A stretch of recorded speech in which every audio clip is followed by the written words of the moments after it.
السلام عليكم ومرحبا بكم في قناتكم ام محمد امين للوصفات.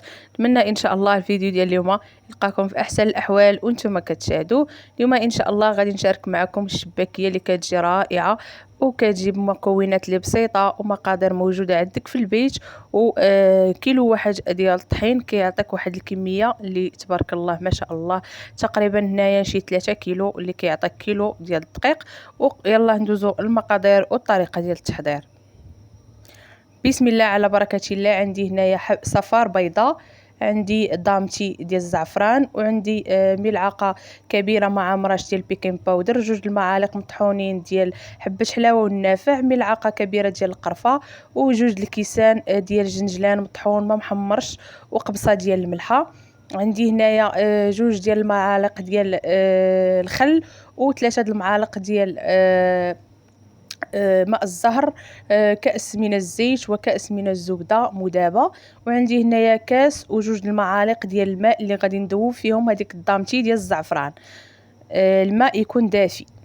هنا عندي كيلو ديال الفورص اولا اي دقيق عندكم خاص بالحلويات. غادي نضيف النواشف مع بعض، وغادي نحاول انني نبسبسهم على هذا الشكل هذا حتى كينسجموا ليا مع الدقيق.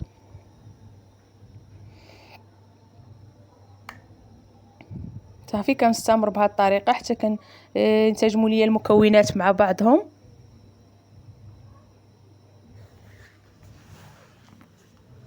وهنايا غادي نضيف الصفار ديال البيضه، وغادي نضيف كذلك السوائل كاملين اللي تبقاو ليا، وكنخلي الماء اللي خليت فيه دامتي ديال الزعفران، اولا لا عندكم الزعفران الشعره يمكن لكم تستعملوا، اولا كاين اللي كيضيف كذلك الخرقوم، كل واحد وعلى حسب الرغبه ديالو. هنايا غادي نجمع العجينه ديالي بهذاك الماء، غادي نبقى كنضيفو بالتدريج.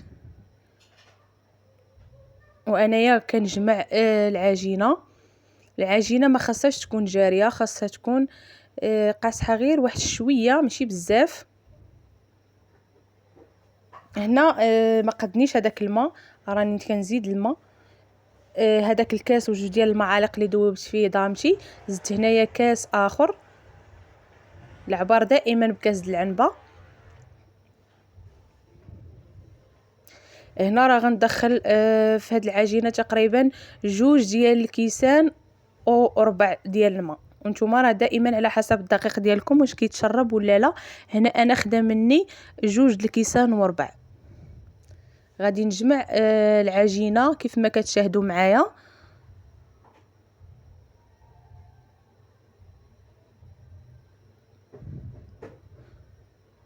صافي كنبقى كنستمر بهذا الشكل هذا، ومني كنجمع العجينه ديالي راه كنوضعها فوق سطح العامل، وكنديها وكنجيبها ما كندلكهاش مزيان، غير كنديها وكنجيبها، وكنحاول انني ندخل هذاك عفوا نحاول ان ننسجم هذاك ما يبقاش لي الدقيق.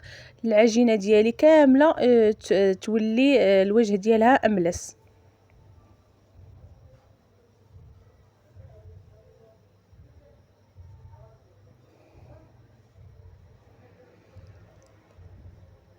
هنا كيف ما قلت لكم كنبقى كندي العجين ونجيبها على هذا الشكل هذا غير بالكفوف ديالي.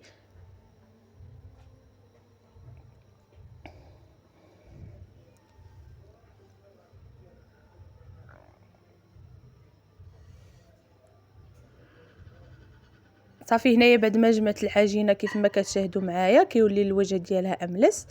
كنقسمها هنا الكويرات. هنا انايا قسمتها 6 ديال الكويرات، وانتوما على حسب نتوما قداش بغيتو تقسموها، كيبقى داكشي على حسب الرغبه ديالكم. المهم انا قسمتها هنا 6 ديال الكويرات اللي غادي نكورهم، وغادي نخليهم يكونوا ليا متساويين، ما يكونوش وحده اكبر من وحده. صافي ومن بعد غادي نوضعهم في واحد الكيس بلاستيكي، وغادي ناخذ الكويره الاولى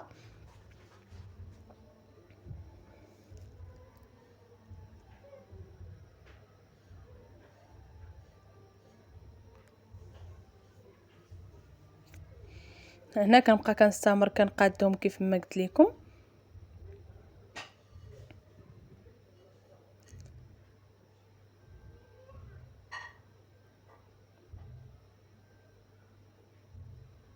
صافي هنايا بعد ما قاديتهم كيف ما قلت لكم غادي نوضعهم في واحد الكيس بلاستيكي، وغادي ناخذ واحده نبدا نسرحها بالدلاك. كنسرحها على هذا الشكل هذا، ومن بعد كنطويها فحال هذاك العجين المورق باش هكا كتجينا الشباكيه ديالنا مجعبه وشاربه العسل.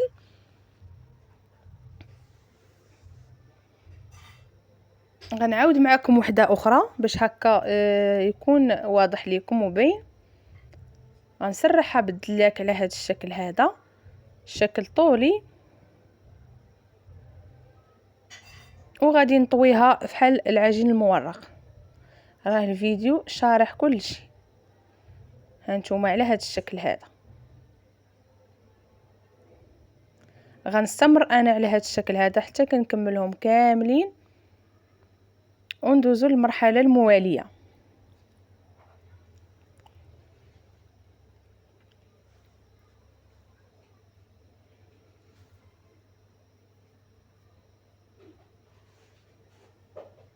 هانتوما راه كنستمر بنفس الطريقه.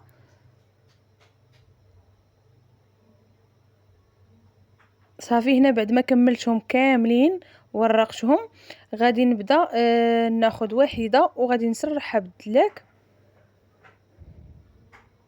حاولوا انكم تسرحوها رقيقه ما تخليوهاش غليظه.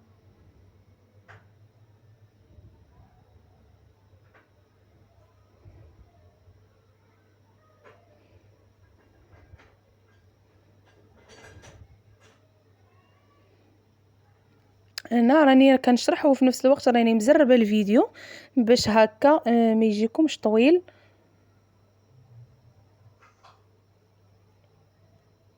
كنسرحوا العجينه تكون رقيقه على هذا الشكل هذا، وكناخذوا الجراره ديالنا اولا القطاعه كنحيدوا هذوك الجوانب اللي تيكونوا ما مقادينش، كنحاولوا نقادوا واحد المستطيل اللي يكون مقاد على هذا الشكل. كنحيدوا هذوك الزوائد وكنبداو كنقطعوا على هذا الشكل، وكنبداو كنحسبوا 1 2 3 4 5 كنقطعوا 1 1 2 3 4 5 كنقطعوا.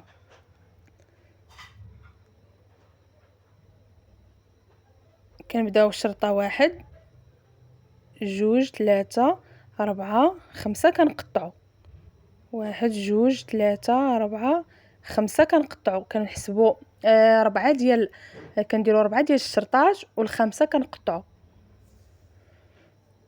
صافي غنستمر على هذا الشكل هذا وغادي ندوزو للتشباك. الطريقه ديال التشباك اللي غادي نخدم معكم راها ساهله وبسيطه، راه ما كتاخذش منكم الوقت وحتى المجهود وبالزربه كتقاد. هانتوما كتاخذوا وحده كنوضعوا 2 ديال الاشرطه فوق بعضهم والثالث كنوضعوه على داك الاخير وكنقلبوا. هانتوما راها ساهله وكتجي غزاله. كنوضعوا 2 ديال الاشرطه على بعضهم وهداك الثالث كنقلبوه وكنقرصوه وكنقلبوا على هذا الشكل. هنا الكميه اللي عندي هي هذه، وغادي نوضعوا مقلاة فوق النار فيها الزيت حتى كيتاكدوا ان الزيت سخن مزيان. صافي وكنحطوا فيه الشباكيه ديالنا وهنايا راه كطيب كيف ما كتشاهدوا معايا. صافي بعد ما كطيب وكتاخذ لينا هذا اللون الذهبي هذا ما تخليوهاش تحمر مزيان كنوضعوها مباشره في العسل.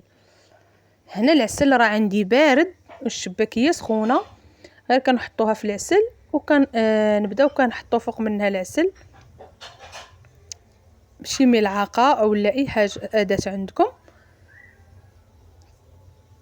صافي كنبداو كنحطوا فوق منها العسل ومباشره كنخليوها تشرب العسل وكندوزو كنوضعوا في المقلاة القليه الثانيه حتى كتقرب طيب لينا القريه الثانيه كنحيدوا هذيك القريه الاولى من العسل كنوضعوها في شي كسكاس ولا شبيكه تسقطر وكنستمروا على هذه الطريقه حتى كنكملوا الكميه كامله اللي عندنا.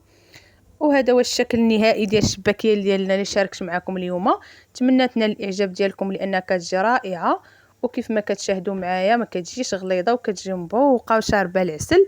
نتمنى تجربوه لانها كتستحق التجربه ونتلاقاو في فيديو اخر ان شاء الله وفرجه ممتعه خليتكم